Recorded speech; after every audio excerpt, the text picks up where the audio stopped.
The summer Lucy Harmon turned 16 was the last summer she felt safe inside her own home. Before Richard Calloway walked through their front door, life had been simple and honest. Not perfect, nothing ever is but real. Her mother Diane would make Sunday pancakes shaped like animals because she said round ones were boring. Their house on Birchwood Lane smelled like lavender and old books. Lucy had her own small bedroom with fairy lights strung along the ceiling, a shelf of dog-eared novels, and a window that looked out onto a maple tree she'd been watching grow since she was 4 years old.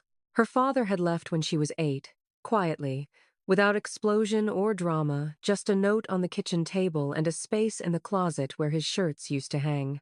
It had broken something inside Diane that never fully healed, and Lucy, even at 8, had understood that her job was to be careful around that break. She'd learned to be quiet, helpful, small. She got good at being small. Richard appeared during a spring when Diane had started wearing lipstick again. He was broad-shouldered and clean-cut, with a salesman's smile and the kind of easy confidence that fills a room before you even clock what it is. He brought flowers. He called Diane sweetheart before he'd earned the right. He shook Lucy's hand like a business associate and said, "I've heard so much about you," in a voice that told her he hadn't heard a single thing. Within 4 months, he'd moved in. Within 6, they were engaged. Lucy tried. She genuinely did. She asked Richard questions at dinner. She stayed out of his way when he watched football. She folded her own laundry and didn't leave dishes in the sink because she'd already intuited that he was the kind of man who cataloged small offenses. But Richard had decided something about Lucy before he'd ever really looked at her. She saw it in the way his eyes moved past her when she spoke, in the way he laughed too loudly at his own stories when she was in the room, as if performing for an audience that didn't include her, in the way he'd say, "Your daughter's oversensitive," to Diane while Lucy was still standing right there. The wedding happened on a Saturday in October. Lucy was not asked to be a bridesmaid. She sat in the 3rd row in a blue dress she'd chosen herself and watched her mother marry a man who looked at her, Lucy, like she was a problem that hadn't been solved yet. The night it changed, truly, irreversibly changed, was 3 weeks after the honeymoon. Lucy had come home late from her friend Carrie's house, not irresponsibly late, just past 9. Richard was in the kitchen. He said nothing as she walked in, just watched her cross the room with those flat gray eyes. Then, quietly, deliberately, he said, "I'm sorry," Lucy said. "I texted Mom. I'm not your mom." She looked for Diane, found her in the doorway of the living room, arms folded, expression unreadable, waiting to see whose side she was on. "It won't happen again," Lucy said, because she already knew what was required. Richard nodded slowly, satisfied in the way only certain men are not by resolution, but by submission. Later that night, lying beneath her fairy lights, Lucy stared at the ceiling and waited for her mother to come knock on her door, to check on her, to say something gentle and true the way she used to. The knock never came, and in that silence, in the space where her mother's footsteps should have been, something inside Lucy Harmon went very, very still. Not broken. Still. It didn't happen all at once. That's the part people don't understand about being slowly erased. It happens in increments small enough to make you doubt yourself. First, it was the house rules that were really Richard's rules, handed down through Diane like policy memos from a management she hadn't elected. Curfews tightened. Friends were discussed and subtly discouraged. Lucy's part-time job at the bookstore was called a distraction from school until she quit it. Though she'd been getting straight B's and Richard had never once asked about her grades. Then came the money conversation. She was 17, college was a year away, and she'd been counting on the savings account her late grandmother had left her $12,000, set aside specifically for education. She'd seen the account statements her whole life. She knew the number. She'd planned around it. Diane sat her down one evening while Richard was conveniently absent. Her hands were folded in her lap. She had the expression of someone reading from a script they'd memorized but didn't believe. "Richard and I had to use some of the savings," she said. "For the house renovation. The kitchen." Lucy stared at her. "That was Grandma's money. It was in a joint account. It was my account." Diane looked at the wall. "It'll be paid back." It never was. Lucy applied to state schools and took out loans alone, filling out financial aid forms in her bedroom at midnight, entering her mother's income information into fields that felt like wounds. Richard had made sure she understood, in his wordless way, that his income wasn't hers to claim. She left for college the following August. Diane hugged her in the driveway, smelling like the same perfume she'd always worn, and Lucy held on 1 second too long, searching for the woman who used to make animal-shaped pancakes, who used to press her forehead to Lucy's when she was sick, and sing the same 3 lines of an old folk song on a loop. "You'll come home for Thanksgiving?" Diane asked. "Of course," Lucy said. She didn't. She couldn't afford the bus ticket, and when she asked Richard through Diane, always through Diane, he said she should have planned better. By sophomore year, the calls with her mother were 15 minutes long and carefully hollow. Richard had become the weather system around which all conversation had to navigate. If Lucy said something honest, Diane went quiet and redirected. If Lucy pushed, Diane would say, "You've never given him a real chance," in a voice that sounded borrowed. Junior year, Lucy stopped pushing. She graduated with a degree in finance and a student loan that felt like a second spine, always present, always wait. She moved to Chicago. She got a junior analyst position at a firm called Caldwell Partners. She furnished her studio apartment from secondhand shops and learned to cook one good meal: roast chicken with lemon and garlic, the kind of thing that made a small apartment smell like somewhere a person belonged. She was 22 years old, entirely self-built, and she had not cried about any of it, not the stolen money, not the missing mother, not the stolen years, because she'd sealed those rooms inside herself so tightly she'd nearly forgotten the doors existed. But she remembered. She always remembered. The night she got off the phone with Diane, who'd called, for the first time in 4 months, to ask for money because Richard's business venture had gone sideways. Lucy sat on the floor of her kitchen, back against the cabinets, and finally, quietly, let herself feel the full weight of what had been done to her. Not sadness, clarity. Clean and cold and absolute as January. She didn't plan it the night she sat on that kitchen floor. She was smarter than that. What she did was simpler and more dangerous. She started paying attention. Lucy was 24 when she made junior associate, 26 when she made associate. She was meticulous, disciplined, and possessed of a patience that impressed her colleagues and quietly unsettled them. She understood money the way a surgeon understands the body, not just what it did, but how it moved, where it hid, how it could be coaxed, rerouted, and made to disappear. She spent those years learning everything she could about Richard Calloway. Not obsessively, not visibly. She was careful, always careful. She called her mother every 3 weeks, just enough to maintain the thread. She listened. She asked questions. She kept her voice warm and her interest seeming casual. She learned that Richard had left his sales job and started a small real estate investment firm with a partner named Doug Mercer. She learned that the firm, Calloway Mercer Properties, had taken out significant loans against several properties.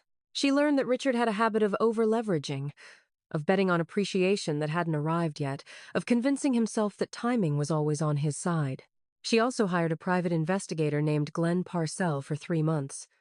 She paid him in cash. What Glenn found wasn't criminal. It was worse. In a way, it was just Richard. Sloppy, overextended, performing success while quietly hemorrhaging it. He'd remortgaged the Birchwood Lane house twice. The second mortgage had been taken out 14 months ago, and the payments were irregular. Her mother didn't know. Lucy was almost certain her mother didn't know. She sat with that for a long time, sat with the moral weight of it, turning it in her hands like a stone, feeling all its edges. There was a version of this where she simply called her mother, told her what she'd found, and walked away clean. The merciful version.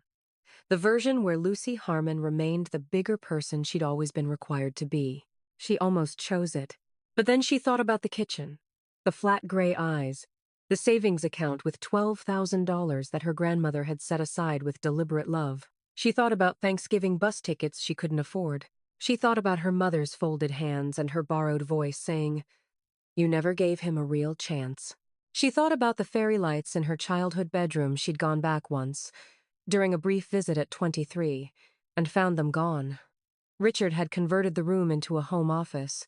Lucy opened her laptop. She began to make different calls. Not to hurt anyone, to simply ensure that what was already falling would fall in the exact right direction. The plan had 4 parts, and Lucy executed them with the same methodical patience she brought to everything. The first part was information.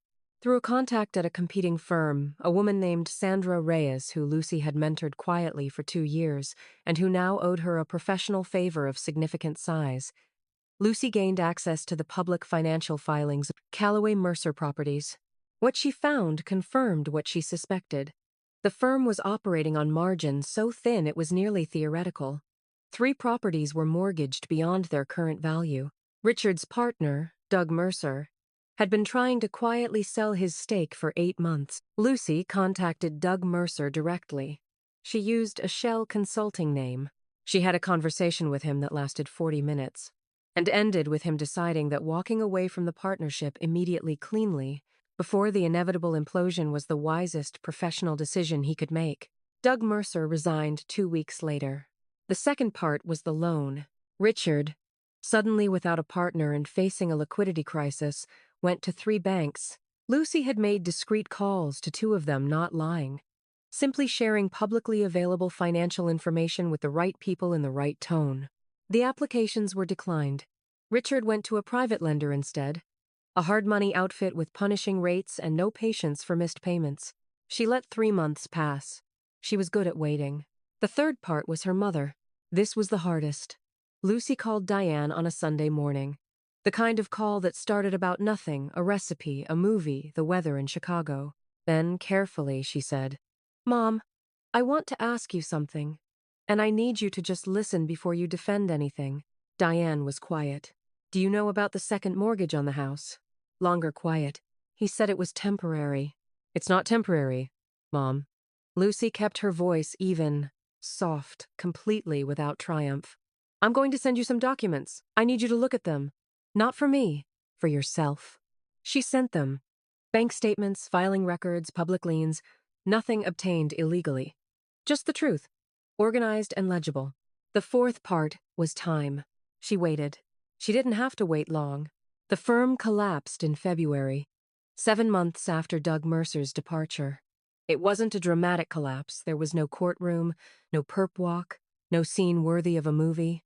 Richard Calloway simply ran out of runway, the way over-leveraged men always eventually do, and the creditors began making calls that could no longer be ignored. The Birchwood Lane house was foreclosed in April. Lucy heard about it from her mother, who called on a Tuesday evening, voice stripped of its rehearsed steadiness, and said, "We have 60 days. "I know," Lucy said. "How do you know?" Lucy was quiet for a moment.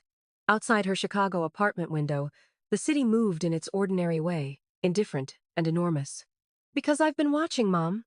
For a long time."